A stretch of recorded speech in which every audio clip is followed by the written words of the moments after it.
વર્ષોથી પ્રેડેટર્સ માણસોનો શિકાર કરતા હતા, પણ આ પહેલી ફિલ્મ છે જેની અંદર કોઈ પણ માણસ જ નથી. બાકી આ ફિલ્મમાં પ્રેડેટર્સ પોતે શિકારીઓનો શિકાર બનવાના છે.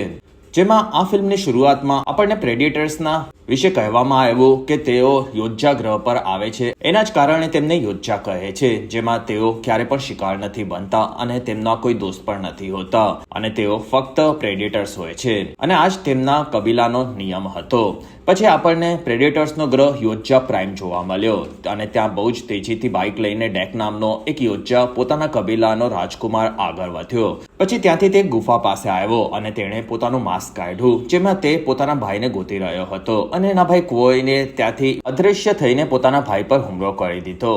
જેમાં આ બધા જ યોદ્ધા પોતાને શિકારી બનાવવા માટે જિંદગીભર મહેનત કરતા હતા અને તેમનો એક જ નિયમ હતો કે જવાન થઈને તે લોકો પોતાનો પહેલો શિકારને નક્કી કરીને તેને મારી નાખે અને તે પછી જ તે પોતાના કબીલાના યોદ્ધા કહેવાતા હતા. અને જ્યારે તે પોતે યોદ્ધા બને છે ત્યારે તેમને અદૃશ્ય થવાનું ગેજેટ મળે છે, જે તેઓ પોતાના હાથના મશીનમાં લગાડે છે, જે અત્યાર સુધી ક્વોઈ પાસે હતું. પણ ડેક પોતાની લેસરવાળી તલવારથી પોતાને બચાવી રહ્યો હતો અને બહુ જ મોટી લડાઈ પછી ક્વોઈએ પોતાના ભાઈને હરાવી દીધો અને એના જ કારણે તે ગુફામાં નીચે પડી ગયો અને ત્યારે ડેકને બહુ જ વધારે દુઃખ થયું. અને આ ડેક નામનો જે યોદ્ધા હતો તે બીજાથી સાઈઝમાં થોડોક નાનકો હતો અને એના જ કારણે તેના પિતા યજોર એને બહુ જ વધારે કમજોર સમજતા હતા. પછી ડેક ઉપર આવીને પોતાના ભાઈને હરાવવા માટે આગળ વધ્યો અને બંને લડવા લાગ્યા. થોડા સમય પછી ક્વોઈ ડેકને પોતાના શિપમાં લાવ્યો અને એણે ડેક માટે શિકારીઓના ઘણા બધા હથિયાર બનાવ્યા હતા. સાથે એણે મારેલા બધા જ જાનવરોના અવશેષ પણ આપણને પ્લેનમાં જોવા મળ્યા.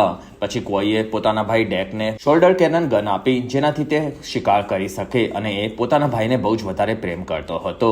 અને પછી તેણે ઈ શિપ લઈને ડેકને કોઈ બીજા ગ્રહ પર જઈને પોતાનો શિકાર ચૂનવા માટે કહ્યું. પછી તે બ્રહ્માંડના બધા જ ખતરનાક જાનવરોની જાણકારી એને આપી રહ્યો હતો અને ત્યારે ડેકે કલિક્સ નામના એક રાક્ષસને ચૂની લીધો.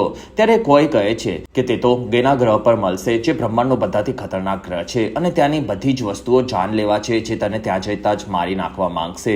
અને કલિક્સને મારવું બહુ જ વધારે મુશ્કેલ છે, કારણ કે આજ સુધી કોઈ પણ એને મારી નથી શક્યું અને એનાથી તો આપણા પિતા નજોલ પણ બહુ જ વધારે ડરે છે. ત્યારે ડેક કહે છે કે મારા પિતા મને કમજોર સમજે છે અને એના જ કારણે હું બધાથી ખતરનાકને મારીને ખુદને સાબિત કરી નાખીશ અને હવે તો હું એનો જ શિકાર કરીશ. અને ત્યારે કોઈને આ વસ્તુ બરોબર ન લાગી, પણ તેના ભાઈએ પોતાનો શિકાર ચૂની લીધો હતો અને એના જ કારણે કોઈએ એની વાત માનવી પડી. પછી ત્યાં એમના પિતાનું શિપ આવી ચૂક્યું હતું. ત્યાંના જ કારણે બંને ભાઈ બહાર આવ્યા અને પછી નજોર આગળ વધીને બંનેથી મળેલો.